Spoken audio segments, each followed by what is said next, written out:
I'm sure after that session there must be some questions for our two speakers.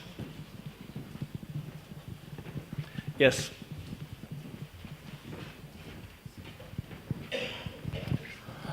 Thanks, Charlie Hardy here. In context of open disclosure and assisted decision making, could you talk a little more about fostering a culture which makes it easier for everyone to talk to patients appropriately and with maximum empathy as early as possible after an adverse event? I think that there are some difficulties around open disclosure sometimes in the immediate aftermath of a clinical incident. Quite clearly, immediately afterwards, it's often very difficult to give any kind of reasonable explanation for what has happened because there may be complex clinical factors involved and so on. So it's not an easy process, Charlie. But there's little doubt that where we have been in Ireland so far, where it has been effectively a culture of not saying anything to the patient or very little in the aftermath of something going wrong, is completely unacceptable. At least we can say something went wrong.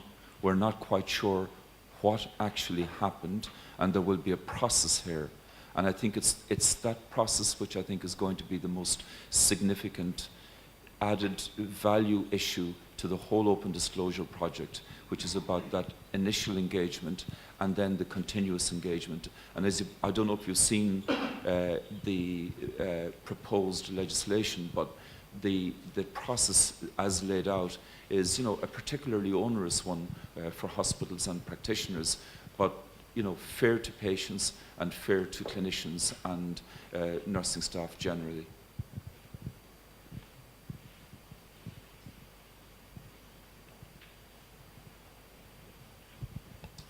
John McPhillips from the Bon Secours Health System. A question for you, Paula. Given the leadership challenges that you've outlined there, I'm just wondering from your experience in other jurisdictions, what has helped bring about that paradigm shift that you'd like to see? Well, I would probably have to admit that we're not seeing enough of the paradigm shift. I think what I described there is kind of the vision and the future state. I think today, if we were doing, this is my opinion and observation, if we were doing more in the area of creating culture where people are comfortable talking about mistakes as process errors and not blame, we wouldn't be in the situation with the numbers that Karen presented, and the numbers in the states mirror that perfectly. I mean, just in terms of the types and everything. So I think the whole notion of understanding highly reliable organizations, and it's really great. We didn't really coordinate, but we were perfectly coordinated in a lot of ways, to try to understand the characteristics of organizations that have almost zero harm. That's what our current discussion in the States at the Joint Commission is can we even imagine zero harm? And the great comparison is thinking about the airplanes, the aviation industry and the healthcare industry. And there's what they did, there's still human beings that run the aviation industry, but because they had so much publicity around crashes, particularly beginning in the 1970s, and some of this even goes before that, and the pilots die, and I think that's a piece of that. But the industry really, like others, like nuclear power, started to think about what do we need to do to have zero harm, to not have these errors. And I don't think that conversation has really started yet. In the States, we're starting to see, because we're talking about it and other organizations are talking about it, there is an interest now in high reliability. And the characteristics that were on Karen's slides are exactly what we're all talking about. But we've kind of gotten it down to leadership taking responsibility and owning the responsibility for creating that culture. And then we believe that all of this is based on process. So really diving into those processes and understanding what are the mistakes we're making in the process as opposed to the human error. I'm not sure, I can't point, one of the weaknesses of all of this, or not weaknesses, but one of the frustrations, I cannot tell you a case study about a hospital who's really done this well. There's one, Memorial Hermann in Texas, and this always happens. They had a huge Sentinel event. This was about maybe even 10 years ago, and it hit the papers. And so a very famous hospital, it's not a secret, they killed a patient, as I recall, and it made the headlines in the local newspaper. And that was their wake-up call. They said, this is not going to happen here again, and they changed the whole culture of how they ran that hospital. And I've had a chance to meet the chief medical officer that was responsible for a lot of those changes. And he tells a great story about wanting the surgeons and all the physicians, not just the surgeons, to use, and I'm not a clinician, but there's a way to insert a central line using a scanner, you know what I mean? As opposed to just eyeballing, putting the needle in, to use a scanner so that you have a much more accurate insertion of the needle. And this is the story he tells doctors, so I'm copying it. And so he said, that's the way we're doing it now, because you don't have mistakes that way. You can actually see where the needle's going in terms of going into the patient's arm. And he had one doctor left that wouldn't do it. And they got into a big fight, and a classic doctor fight. I've been doing this 20 years. I know how to do a central line insertion. I don't need you to tell me how to do that. And Mike Chabon, his name is, C-H-A-B-O-N, he fired the guy. He said, you're either gonna leave, you're not gonna be here anymore, or you're gonna do it the way we're all gonna do this because it's safer for the patients. So, that's one example. So there's like 1,000 of those that you have to take care of to start to get the culture moving. But once your staff sees that you were willing to fire that surgeon because of the patient safety risk, that is so valuable, because it's such a lesson that you teach as a leader when something like that happens. And you talk about it. You don't even keep that secret. And the other surgeons certainly did talk about it. And so step by step, and they actually are not fully high reliable, I don't think they'd argue that, but they go now months and months and months with no hospital-acquired infections. And we know that because they're working with our research department and using some of the infection control tools that are now available internationally to hospitals that are accredited to track things like hospital-acquired infections. And when you see hospital-acquired infections go down, which they did, then they see their money go up. And just what you were talking about, it's very interesting and very exciting. And I think we are at the beginning of a lot of hospitals starting to talk about it. I do a lot of speeches now, and it's interesting to me today that Karen talked about high reliability. That's a signal that it's much more in the environment than even 5 years ago. I think that we've probably run out of time. I'm sure there are more questions. Maybe you'd like to address the questions to our speakers over coffee. So it's coffee time now, and we start at 11:15 on the dot. And I'd like to thank our speakers again for a wonderful session.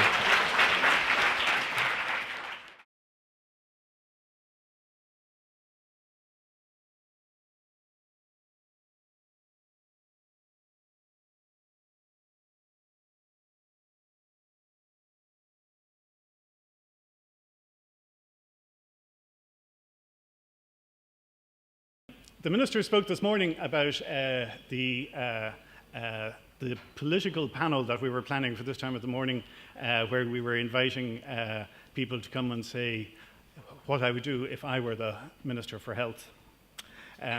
Not all of the political invitees were available to come out and play, so we've slightly restructured the design of the session, and it's now a policy panel. But we have a very excellent set of speakers or participants in the panel who are going to come and have a more interactive discussion, perhaps with us for the next 55 minutes or so.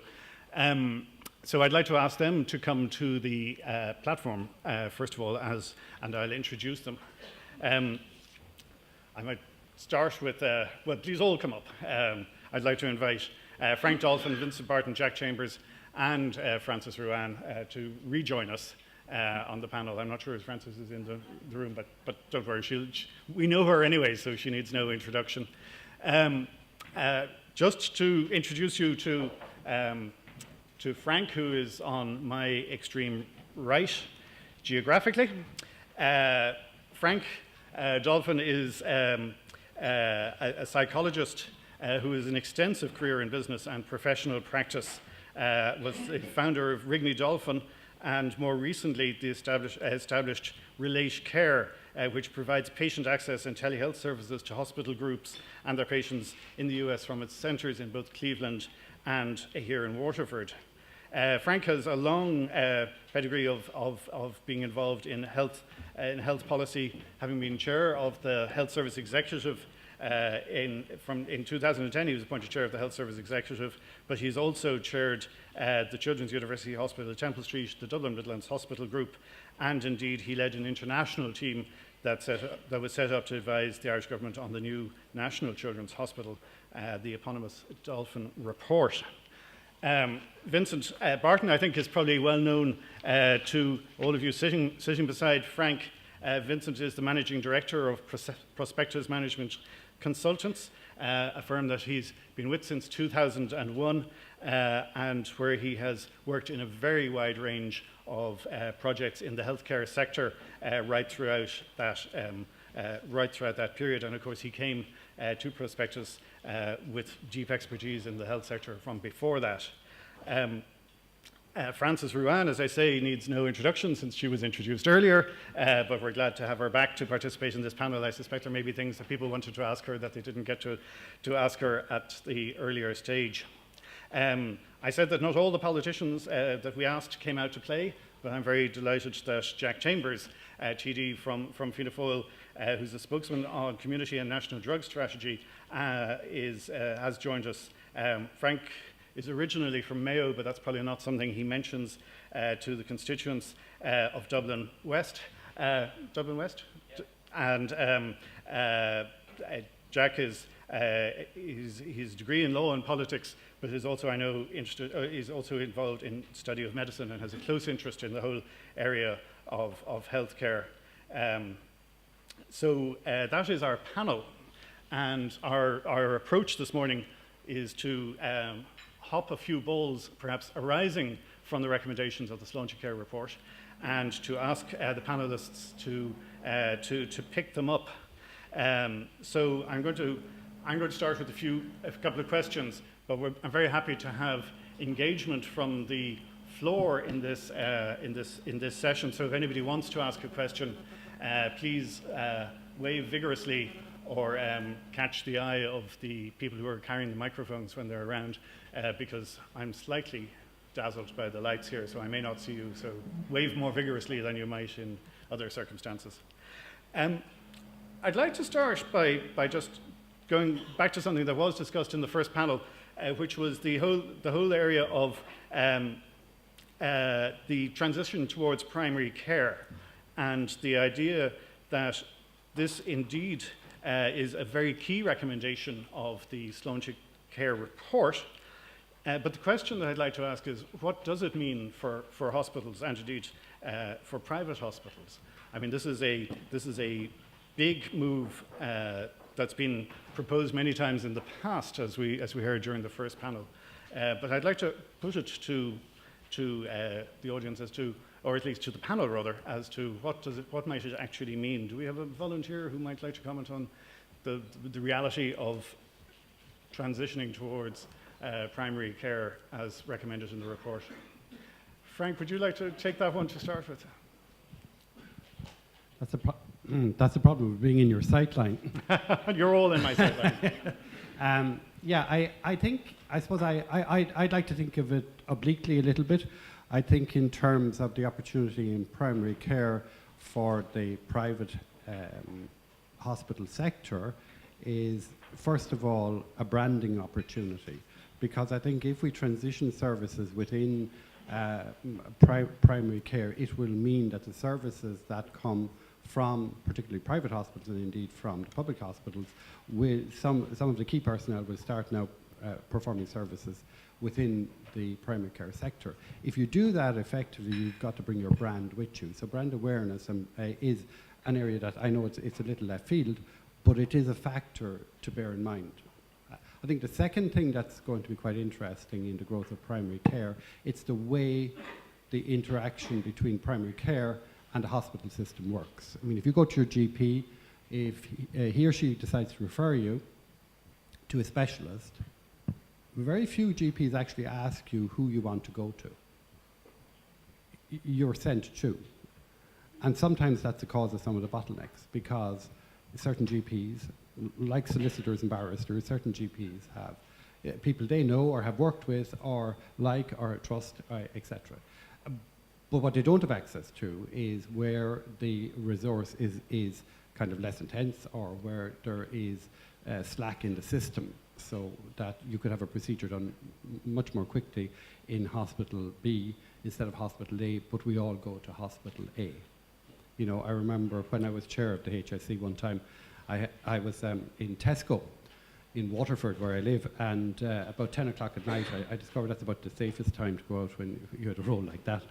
And, well, you kind of know when they're coming at you. They kind of come straight at you and then ask you an oblique question like, oh, you like fig rolls. But one particular gentleman came flying up to me one day, and he said that, I had to go to Kilkenny to get my hip done.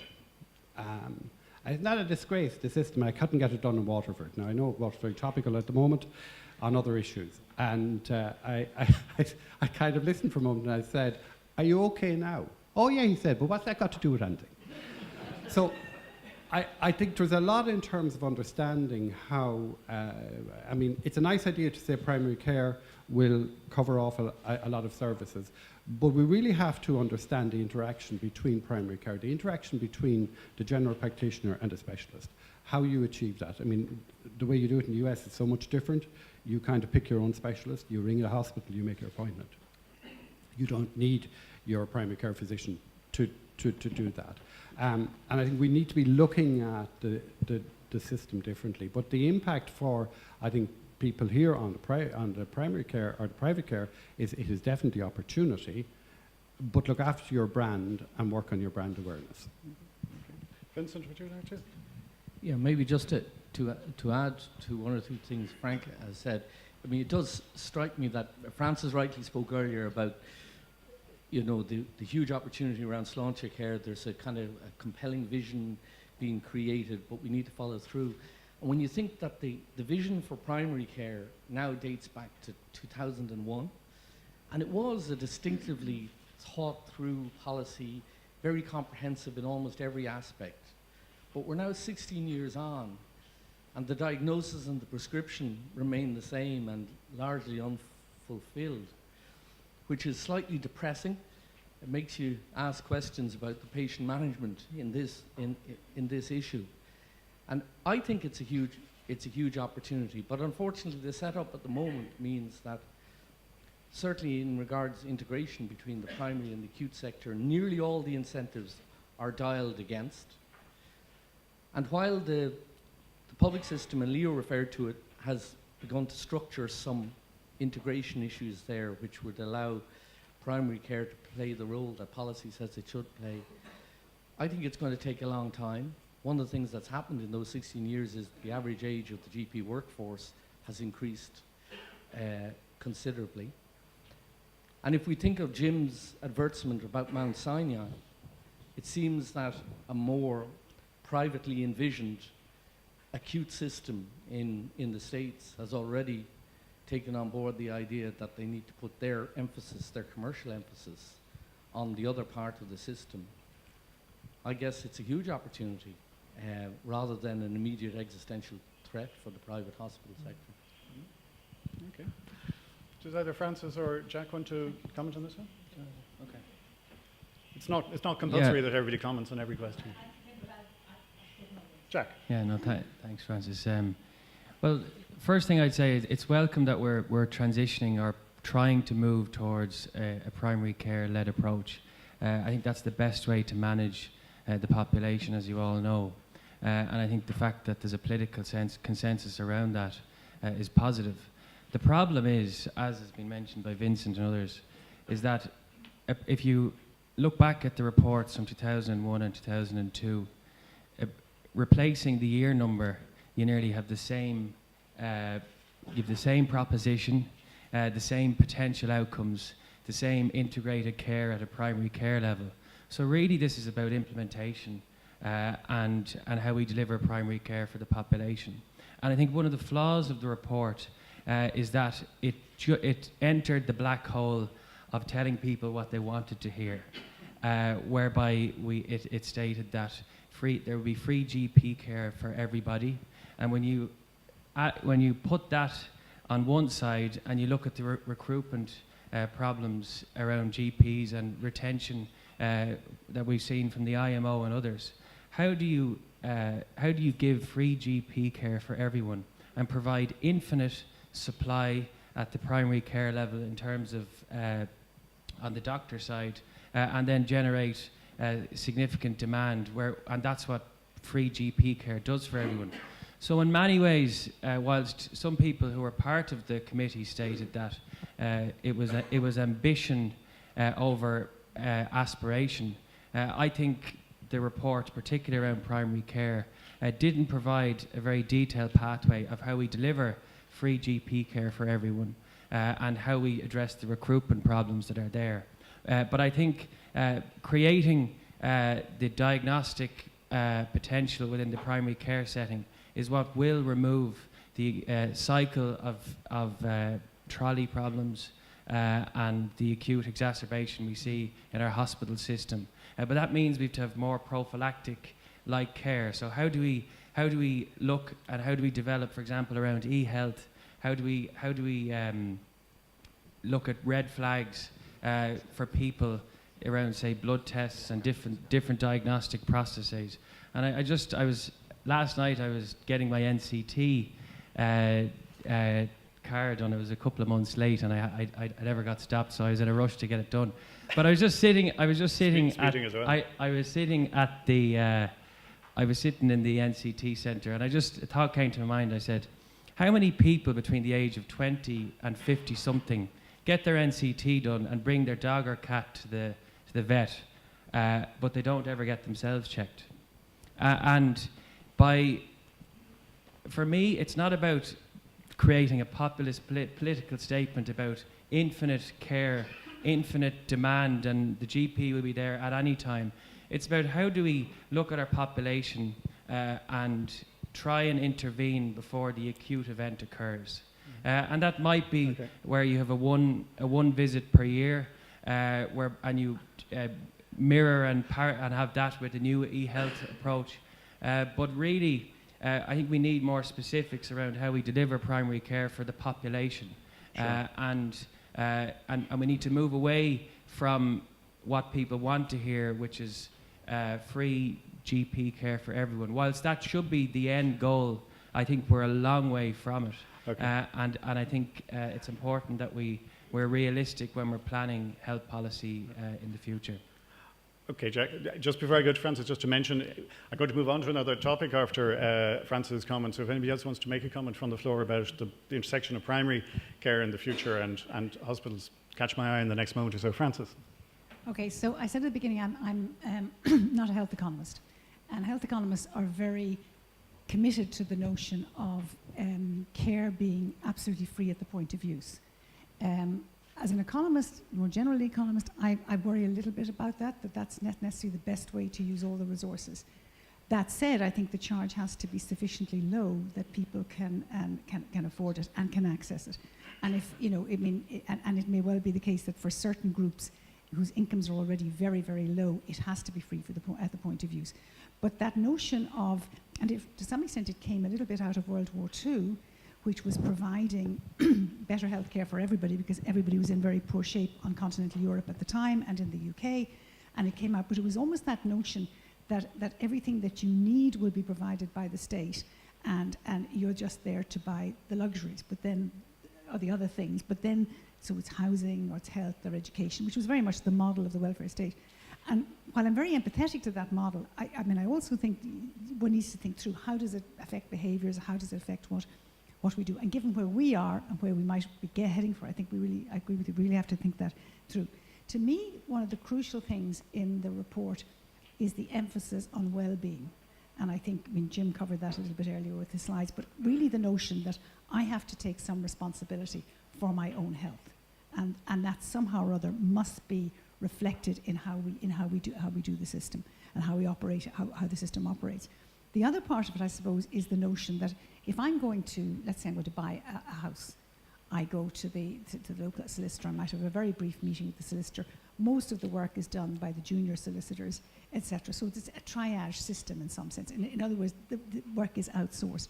One of the difficulties we have is that if we don't have a kind of primary care centre type model where there's multiple skills there, too much gets done by the doctors and not enough by the nurses or by the other associated professionals who could be there. And I think that's an efficiency issue or a cost issue for the system, which I think we could make difference with. The other difficulty, and here's the thing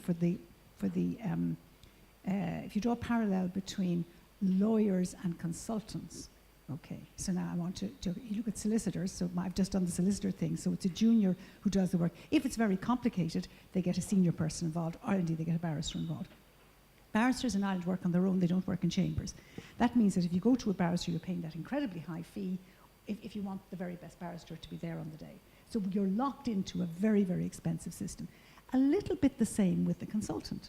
So if you're referred on, and that issue that you mentioned, are you referred to the consultant with a very long list or a very high status consultant or whatever, that to me is an issue. So I've been at the other end of a cardiologist telling me you shouldn't be here. And I'm still having to pay you 200 and whatever, 50 euro, but I shouldn't be, because somehow or other, it shouldn't have been necessary to get to him to discover, but that was because I was a private patient.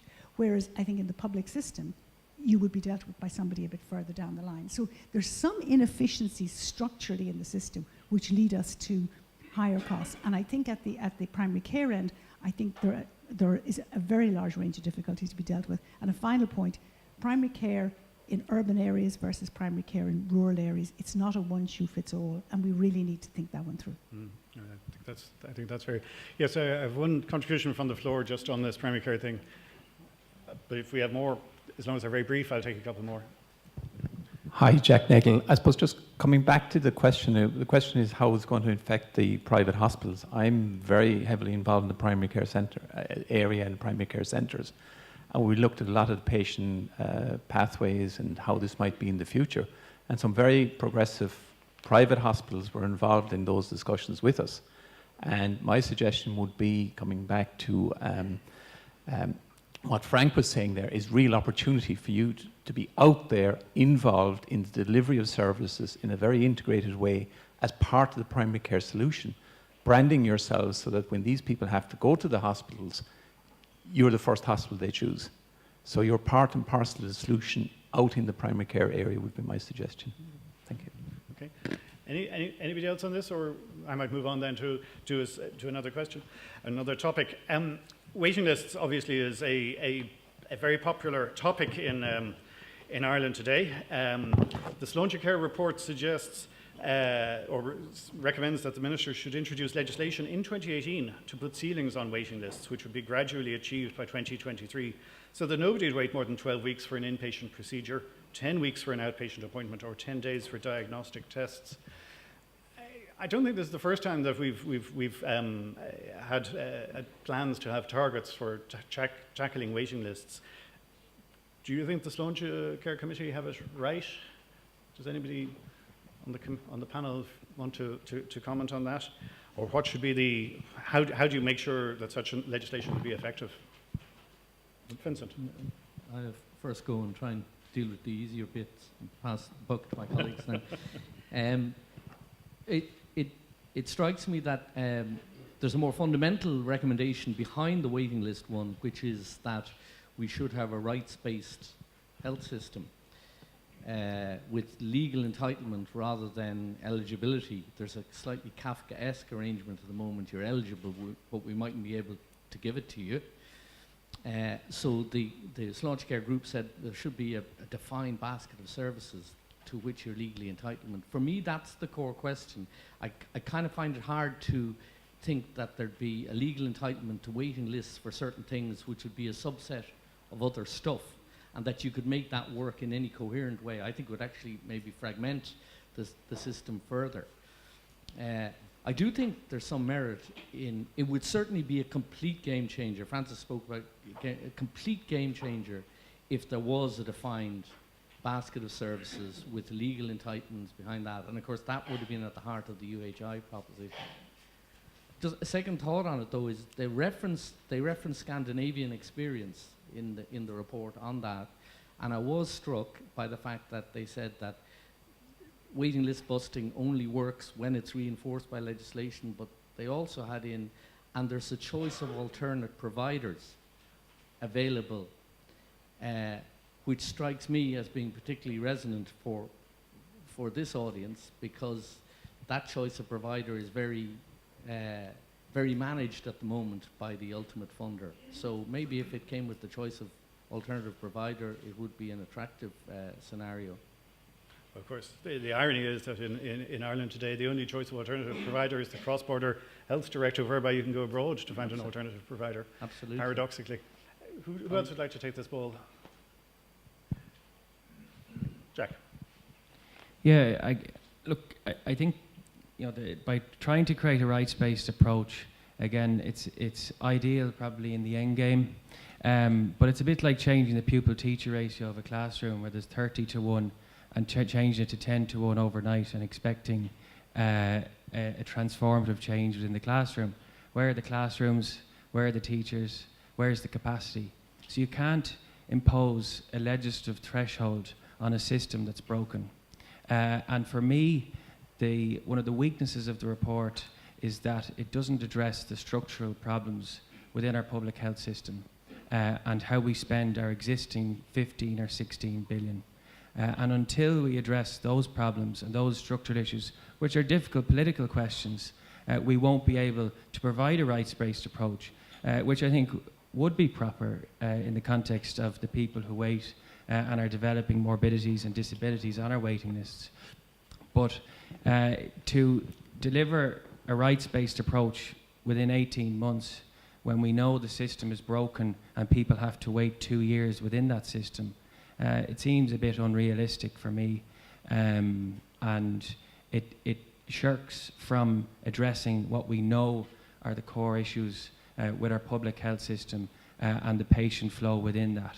I know we saw the article, for example, in the Irish Times recently about splitting, you know, within the, say, around consultants splitting between generalists and specialists and having proper ring-fenced elective capacity within our public health system so that the acute events that occur on a cyclical basis every week don't impact the planned procedures. But they're the short-term things that would really provide for the people who we want to give rights to. But I think the example of the classroom holds true in the short term, where it's very difficult to impose a rights-based approach on when we know the capacity can't operate currently. Okay. Frances? Just very briefly, I think I'd agree with that approach that rights-based might be where you certainly would like to be, but it's to jump there immediately, I think is a very dangerous thing to actually try to do in the very short run.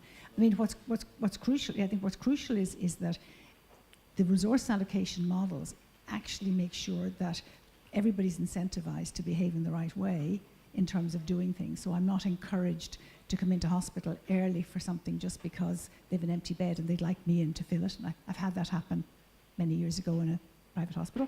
I haven't had it in a public hospital, I have it in a private hospital. It does happen.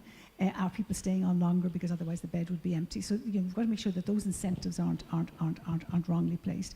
But I think it's also the case that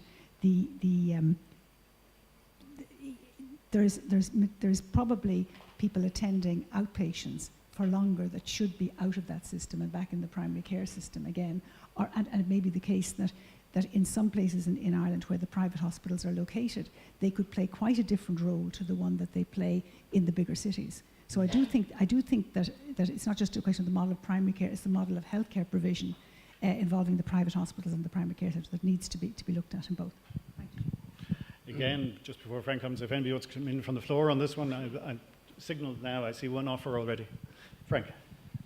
In terms of waiting lists, I suppose there are a few things on it. The whole concept of waiting lists, and I'm not saying there aren't waiting lists, but given the profile of health in Ireland, waiting list is one of these things that politicians love, sorry Jack, and the media love, because they're figures, they're dramatic, and if you can get somebody with a particular case, it can fill a slot on a radio program, it can fill column inches, and it can fill Dáil question time. So we have to allow that. There are lots of factors in play.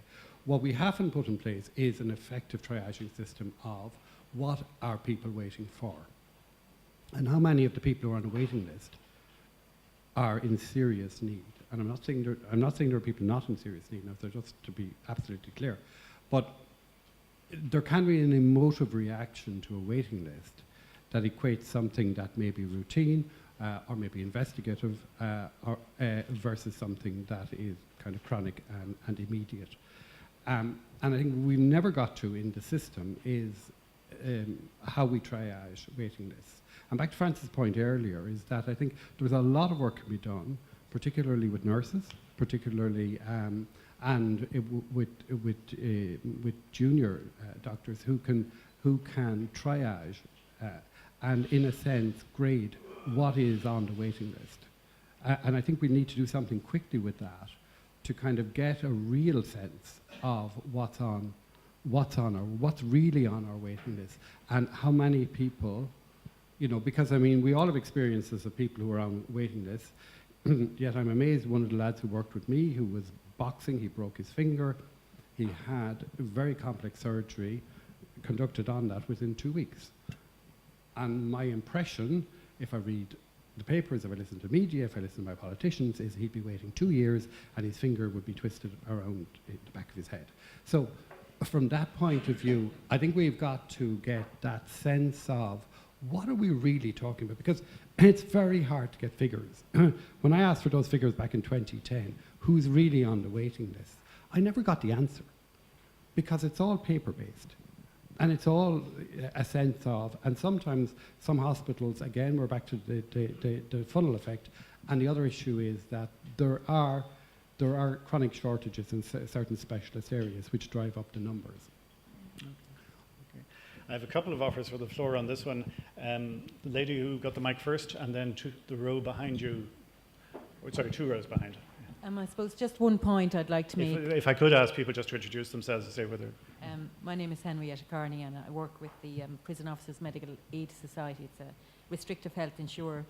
But before this I was as a consultant within the HSE. But one area that really struck me was when a rights-based system was introduced in 2005 into the Disability Act, and the assessment and need for children that needed a service and the age that they were guaranteed the assessment of need, and then the appropriate service. It has really taken us 12 years to 2017 to get that up and running. So to think that you could actually get a rights-based system on a waiting list up in 18 months, when we have, it does take much longer to do that. Sure. Now the other thing is, on the waiting list, like, why do delays happen? Because emergencies come in, and I think you've got to go back to the primary care system. And one area where we haven't addressed at all, and I live in a rural area, is where the elderly population are either from nursing home or home-based, continuously only needing to access public hospitals for IV antibiotics. And until that's addressed, coming back to the primary care system, you're going to have a constant revolving door of admissions. Okay, thank you. And as I say, 2 rows behind, there's a gentleman.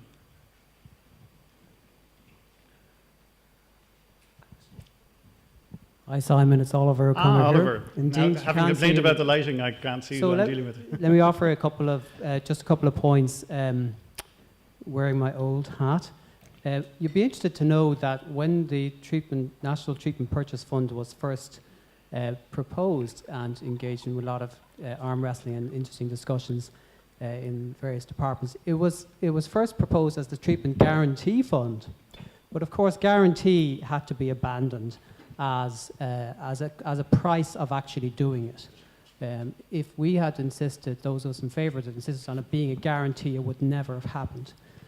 And that goes to the very point that's been discussed, should we have a rights-based thing or not? And I would pose the question, as we did back then, why should the experience of patients in the public system be so radically different to those in the private system, or those who have access to private healthcare?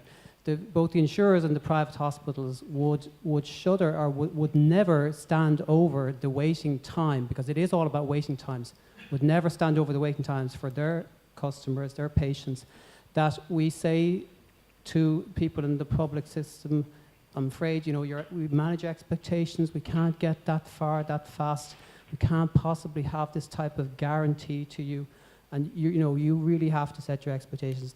That is a part of the report that I would indeed support, that basically there is no justification for those two differential sets of expectations.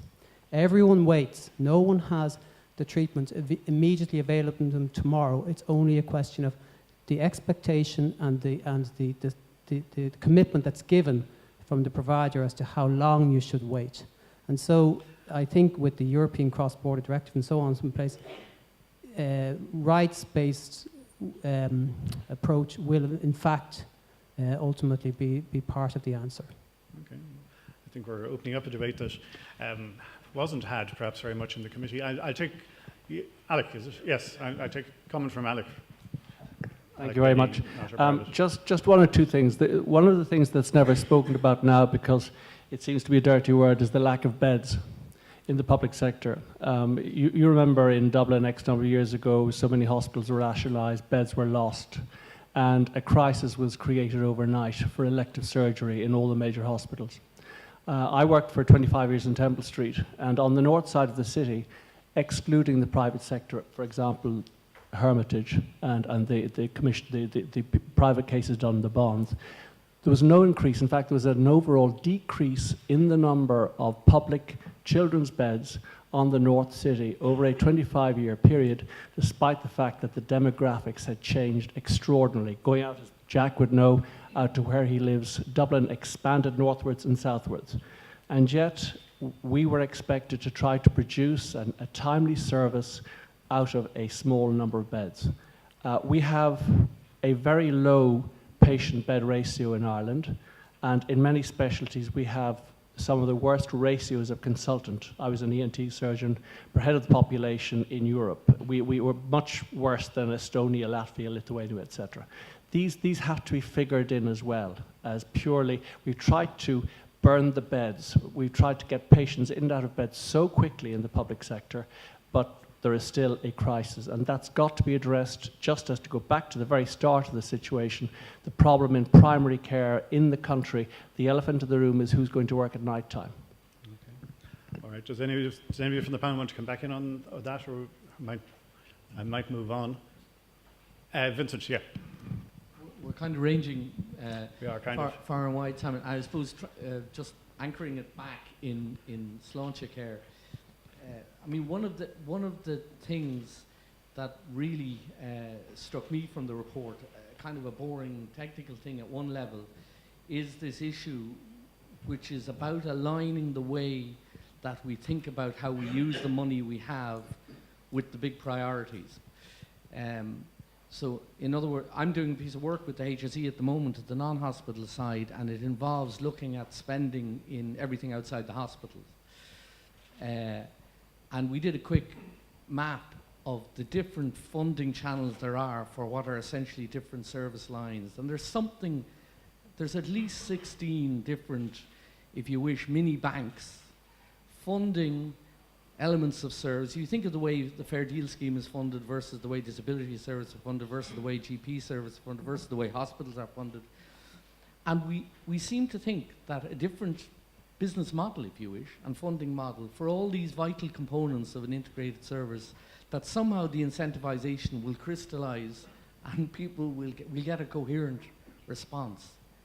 That's not going to happen. So if we're talking, what do we get fixed on the kind of dark and boring side of this debate, I think there would be huge return in fixing the way we think about the resource allocation process. And that's talking dirty, because we're into money, and straight away we're into incentivizations and protected turf and all the rest. But for me, how you choose to channel the money is as important as how much money you actually have. That's what happens in our daily lives. And I would love to see a focus on that, And apart from anything else, it would then force a discussion on should we prioritise acute hospital waiting lists versus bed capacity versus health and well-being or versus something else. But we need to be coherent in the resource allocation approach, and we're definitely not. Just very quickly, people remember Jim Breslin saying, we're going to spend more money. It's only a question of can we actually be sensible about how we spend it. And I think there's a sense in which, while the Sláinte Care report isn't perfect, at least it creates a framework where you begin to think about those questions and the hard trade-offs. And I think the problem in the past is sometimes is that we don't bring those to the fore and we're not willing to face up to them, and I think we should. Sure. Otherwise, we're not going to get any further. Okay. Okay. Well, one of the hard questions that, or I'll take one more comment on this. And thank you. My name is Paddy Bro. I work with the RCSI Hospital Group, and I agree absolutely with what Vincent has just said, that we currently have 28 hospitals doing acute care in the state. At least 9 of those have already been designated as being improperly staffed, improperly equipped to be looking after acute surgery and emergency cases. Now, if you no one's suggesting that you close those hospitals. That's not a good word to use because it very much brings politics into it. But if you redesignate and spend the money wisely in those hospitals, you could create elective centres, as referred to earlier on by Francis there. You could create elective treatment centres, protected, not involved in emergency care, and you could improve greatly on waiting lists. And the other point I'd make is just in relation to what Frank Dolphin said about validation. It is absolutely critical. In our hospital group, we had the worst waiting list for type 2 colonoscopy patients. That is, those patients who can wait, who don't need to be done urgently, but who can wait up to longer than 13 weeks. We addressed the issue, and in a validation process, 30% of the patients didn't need to be on a waiting list at all, didn't need a colonoscopy. A further 20% when they were contacted did not want to have the procedure. And when we looked at it, it was patients going directly onto an access waiting list for colonoscopy at the request of the GP into the hospital without having had any assessment in the hospital. Now, direct access endoscopy service is a very good service, but it can't be abused. Sure. And we've put in nurses to triage those patients. Are the criteria for colonoscopy requests being followed? And it has transformed the whole aspect of the waiting times. Okay. Thanks, Paddy. Okay, that might be a good cue anyway to move on to another knotty problem. Francis mentioned knotty problems in the report, and the Minister mentioned this morning, as did Bill Maher. I mean, the report recommends essentially the removal of private care in public hospitals, something that the association supports. But a policy like this would certainly present significant challenges for public hospitals. And the Minister indicated this morning that he was going to conduct a review of this proposal, a particular assessment of this proposal. I would like to ask the panel their thoughts on the proposal and what would need to be done for it to be a success, and whether or not they consider it as a policy as something that makes sense. Jack.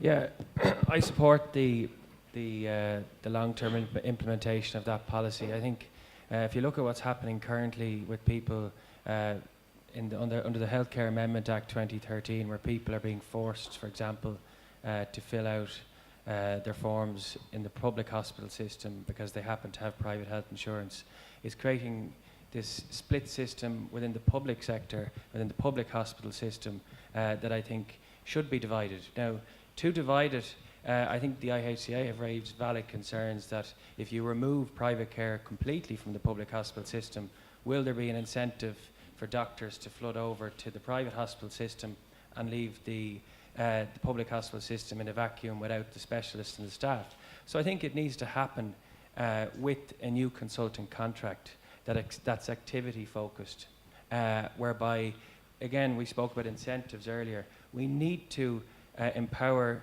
the leaders within our hospitals to do more, and if that requires an activity-based contract with proper KPIs and a a contract that actually delivers for the patients, then I think that should happen. But I think the current system is flawed, whereby a public patient without health insurance has to wait longer within the public hospital setting. So if the fact that there's a triaging of patients is ethically wrong, that public equipment with publicly paid staff are splitting waiting times based on whether people have public, whether public only or whether they happen to have private health insurance.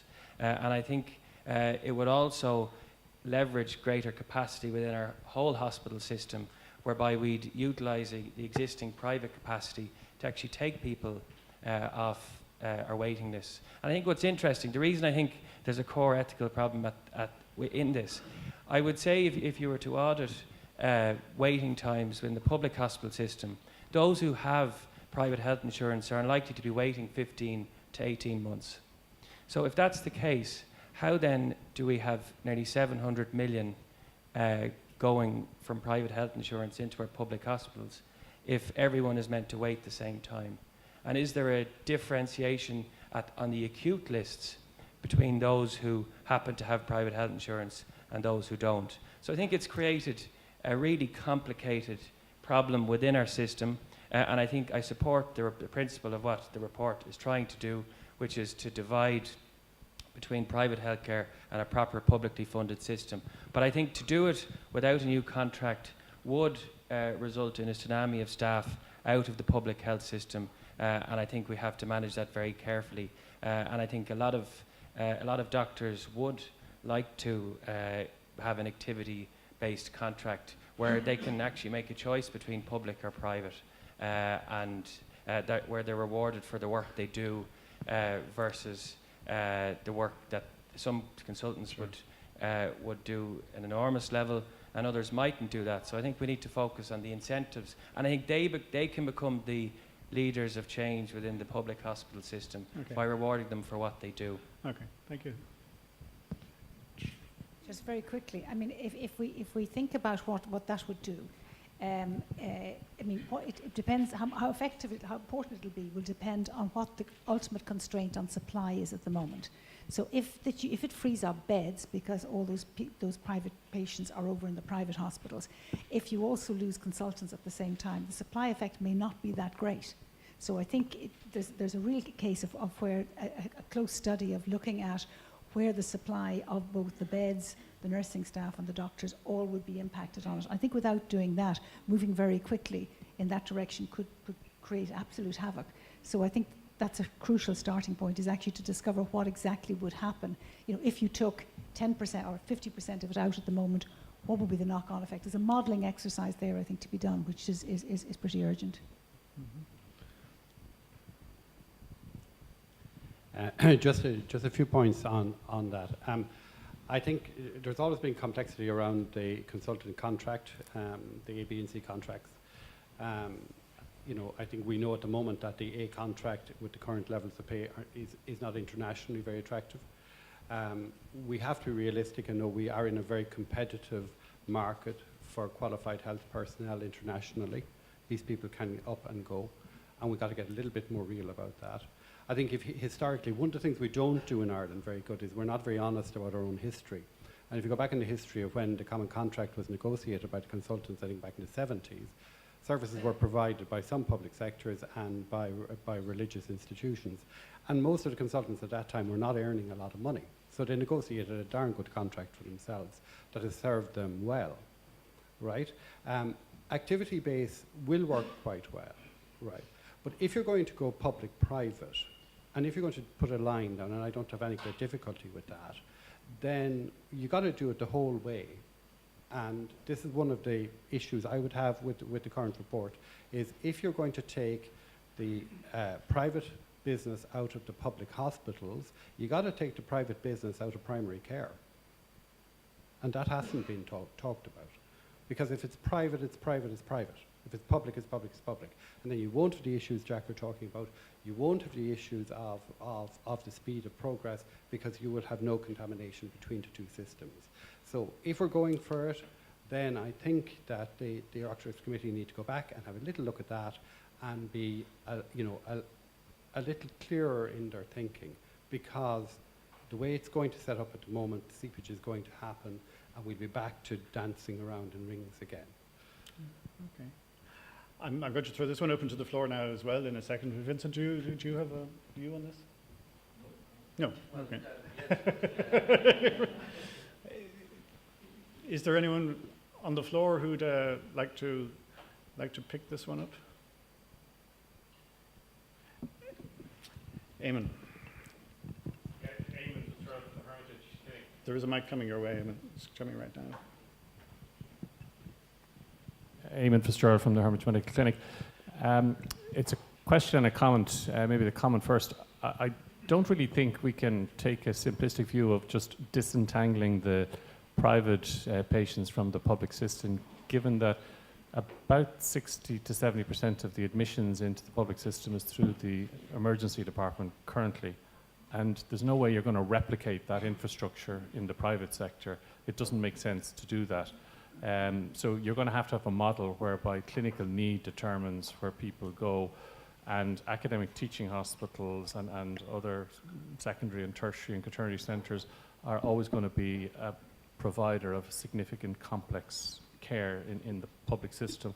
So I don't think it'll just work to cut it down the middle and say 50% of the population with private health insurance won't be going into the public academic teaching hospitals, which have fantastic expert staff and great ability to deliver care, and the training of doctors and nurses and other allied health professionals would be negatively impacted if you took a significant amount of that case mix out. So I think it's got to be more around, back to Francis's point about supply and demand. How do we configure our gross supply with our gross demand and make it work as efficiently and effectively as possible? And I'm just wondering whether people would have a view on that, as to whether that's a direction of travel that's worth considering, as opposed to the constant construct of public and private and private and public.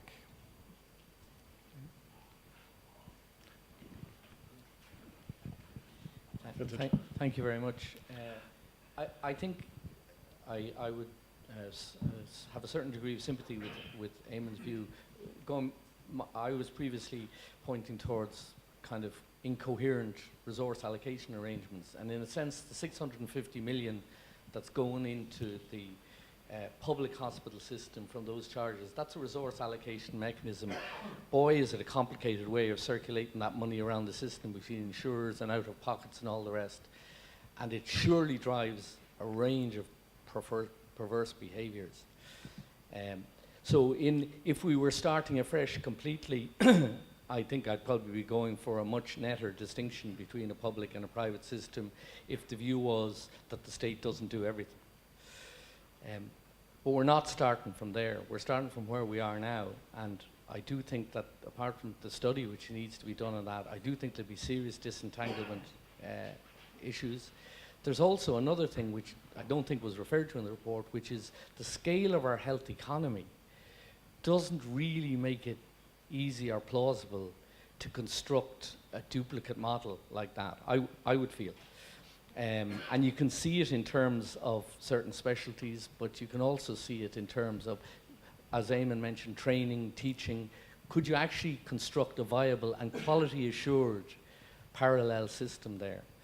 So we could end up, if we do it wrong, with an even more complicated set of transactional arrangements to enforce a kind of a doctrinaire split. So the tidy part in me says, yes, we should split it, it's incoherent, but it's for me, it's definitely a proceed with caution job, I'd have to say. Does anybody else want to take this one? No. Okay.